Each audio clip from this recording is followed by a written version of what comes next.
రెడ్డి జిల్లా జుక్కల్ మండలంలో చిరుతపులి మృతదేహం లభ్యం కావడం స్థానికంగా కలకలం రేపింది. బస్వాపూర్ మరియు దోస్పల్లి గ్రామాల శివార్లో అటవీ ప్రాంతానికి సమీపంలో మృతి చెంది ఉన్న చిరుతను గమనించిన గ్రామస్తులు వెంటనే అటవీశాఖ అధికారులకు సమాచారం ఇచ్చారు.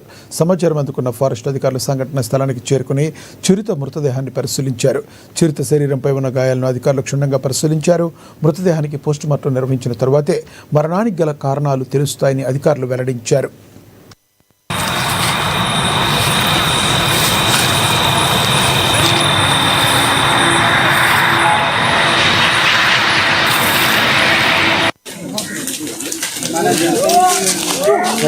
వైర్లు ఉన్నాయి బాబు, అది దాటింది.